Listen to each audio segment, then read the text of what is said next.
couldn't have been a better day for me to share this workshop with you from conflict to connection, simply because this morning I had a coaching call with a couple and I thought like they have done a leap in their relationship using the process that I'm going to show you today.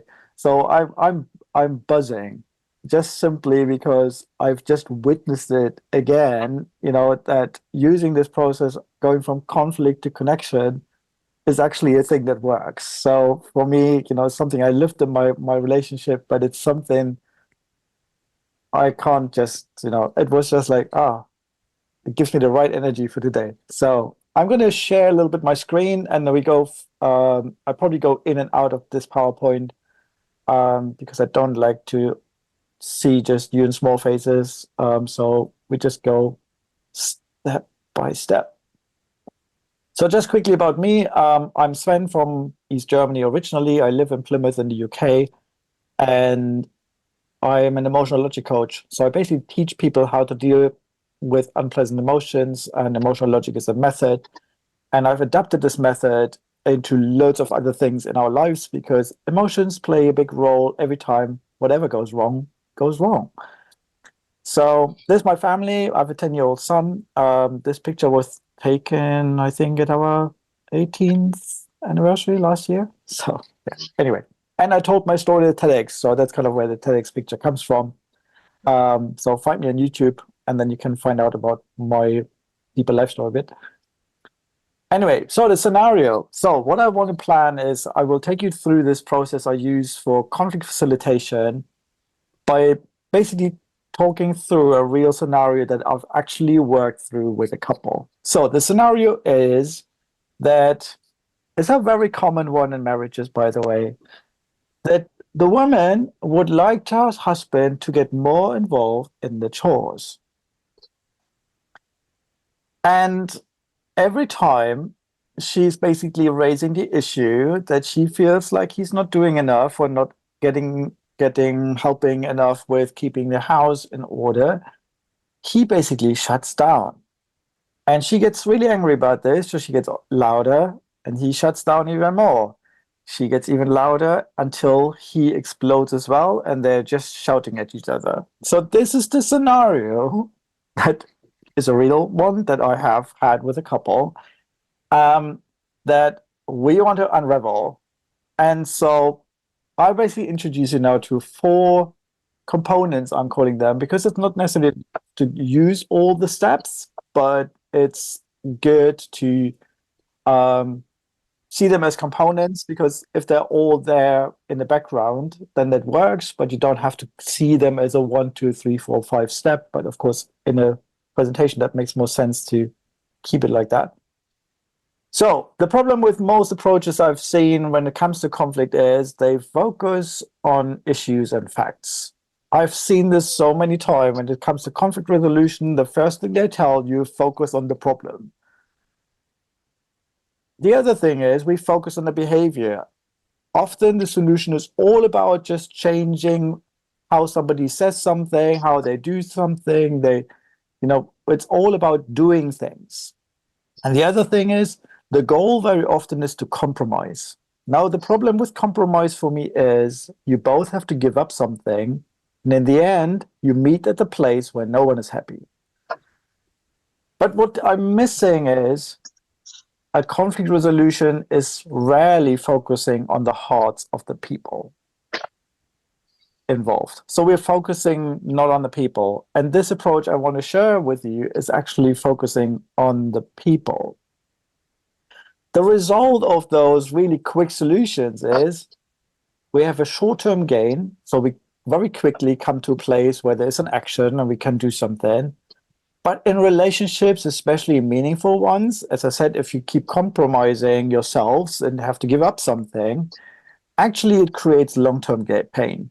It's not, you have a short-term gain, but a long-term pain. It can actually damage the relationship if you focus on just compromising constantly. So what I've basically created is a place where we start from awareness. So I share with you the 4 steps first, and then we go them one by one.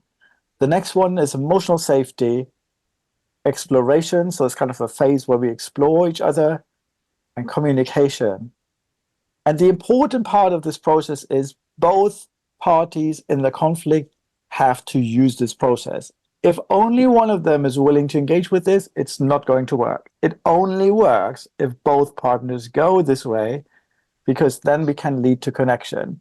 If one refuses, then we have to go back to the old style and focus on the problem and try to have a quick compromise. This is not the right thing. This only works if both want to be doing something about the relationship. So let's go for each of those places. So awareness, like for me, what here the point is, so it's about the behavior and the emotions. And as I said, I want to just get out of this space as often as I can. So what I see here in this awareness part is when I work with couples, like with this one I give them both a set of cards. They are all unpleasant emotions. They're all grief emotions, really. They're shock, denial, anger, guilt, depression, bargaining, or negotiating, you could call it in America, and acceptance. I use these cards and hand them over to both, and they create a pattern on the table. What this does is it helps both parties to actually see how they feel in this situation. So with this couple, what happened there was when I asked them to put the cards down, she actually only used the anger card. And I asked him what he thinks about it. And he said, like, I don't know how she gets to anger. How can you just get to anger? There must be something. She must have felt something. There must have something be triggered her before she got angry. What is it? So it's the first time he actually realized that she doesn't feel the way he would feel about it. On his side, there were loads of those cards. And I asked her, oh, so what do you think about his? And she said, like, I didn't know how much he feels. He doesn't express that. He doesn't ever show how he feels. It's like she was completely taken by surprise that within him there was loads going on, but he never expressed any of that. And what came out in this phase already was that the conflict had nothing to do with the chores on his side. On his side, it was all about avoiding the conflict. He just hated it. The first card he put down is like, oh, when she comes to me, I'm shocked. And then I go into denial. I just wanted to stop. So what I did with this first phase is I educate them to become aware of each other's behavior and emotions, to not just focus on the problem that isn't fixed and the response that is not coming, but what is going on in the background. Become aware that you actually feel. If we're just angry, we sometimes so quickly, we don't even notice that we are angry. We're just trying to get our problem solved. We are so unaware of ourselves. And it's the first thing to learn is like, become aware of yourself. Now, it's not just the other person not responding, but it's, where are you? How are you feeling?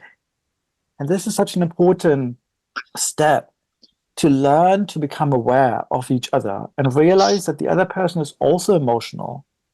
It's not just me having emotions and behavior, but the other person has emotions and behavior.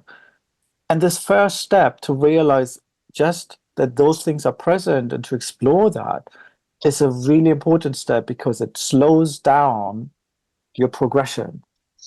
Because otherwise, if you go just for the straight thing, you're always missing out so much about each other. You just become unaware of each other.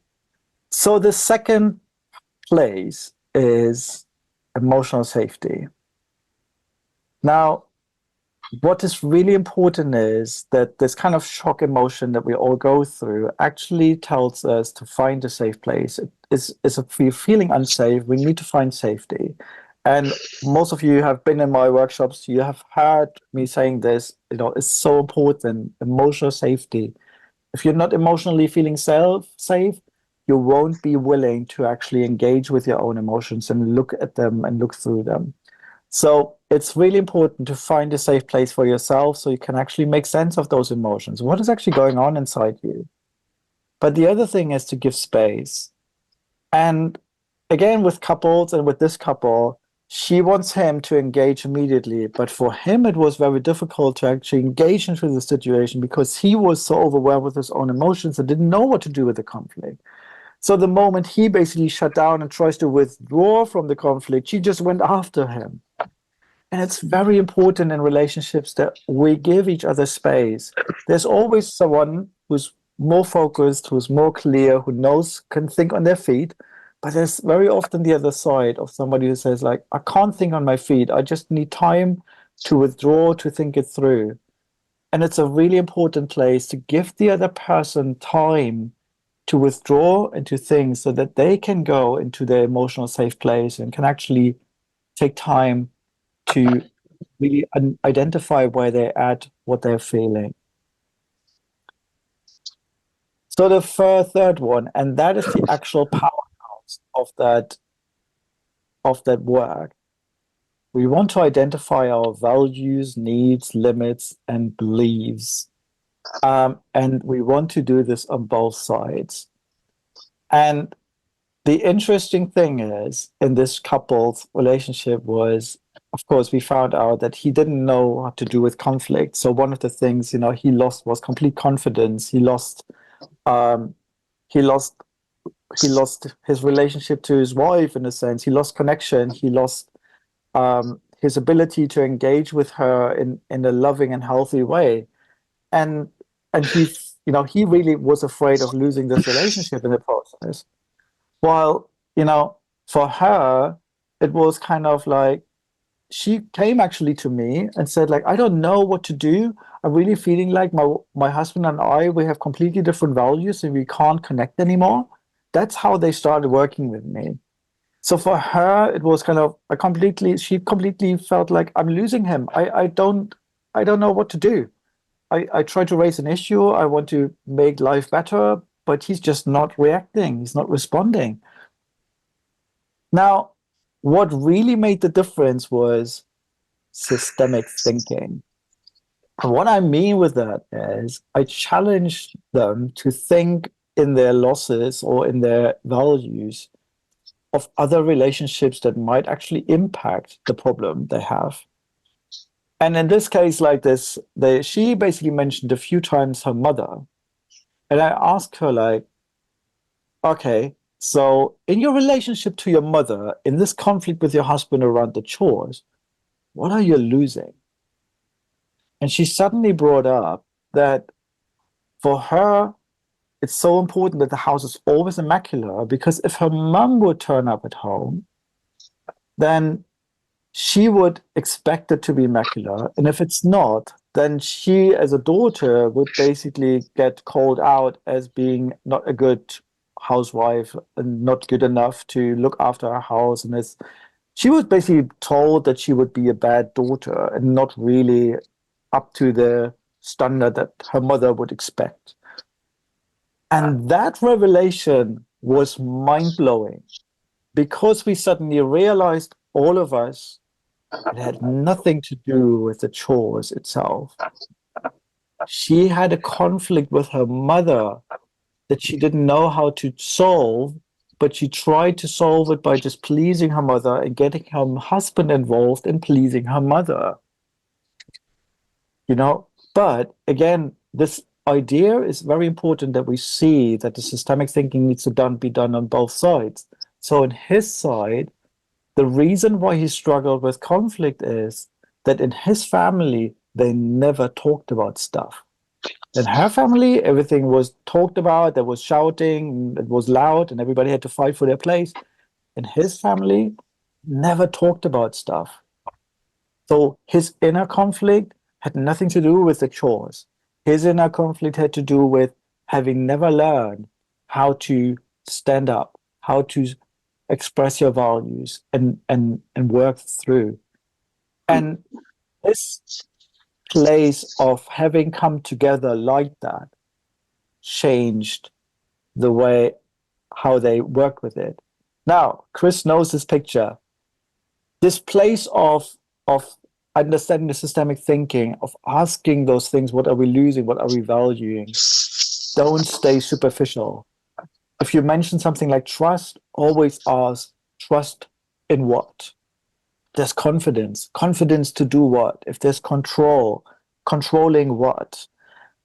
Because when we ask those deep questions, we begin to deconstruct those kind of intangible things, and we go deep inside and really uncover our identity and our deepest values. But once we have identified those things, we can start communicating. Okay, we can begin to actually share our values. We stop talking about the problem. We actually talk about the things why it matters.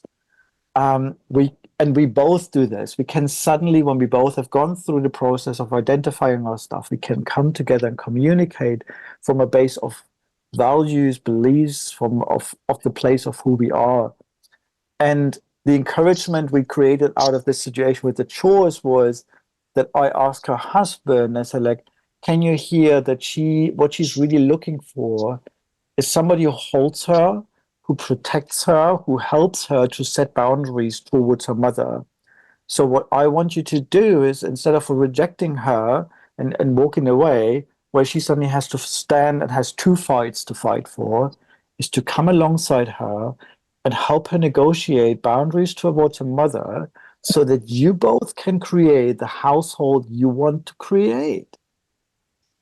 And, and for him, he could suddenly learn that if she raises conflict, he started learning that he can stand up and say, hey, I need some time to think about this.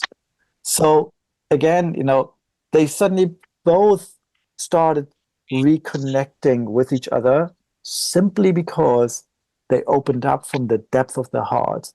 And it's the same thing that happened with my couple that I work today.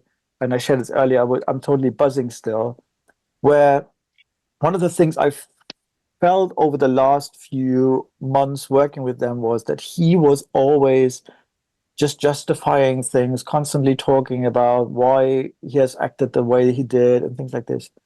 But today, something amazingly shifted when suddenly there was an openness of sharing where their past experience, childhood experience with the parents were shared. And he recognized that those patterns that he developed in his childhood were now playing out in his marriage, and where he compared one of the parents with his wife. And he recognized how these patterns were just transferred, even though they're different people. And this is, where we really connect. And this sentence is so important for me.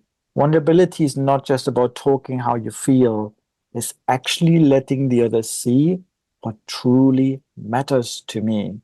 And even my wife and I, we had a difficult few weeks recently, and we suddenly had a new milestone where when she shared some stories, and I always had those kind of questions like, why does it matter? Why does it matter? But I've never voiced them. And I needed to learn, I need to be more bolder to come out and actually ask her, so why does it matter to you? If this curiosity is there, then I need to ask this. So I learned, to stand up a little bit more and actually drill deeper into her. And that restored our connection as well. So if we follow this process, this is how we connect, you know?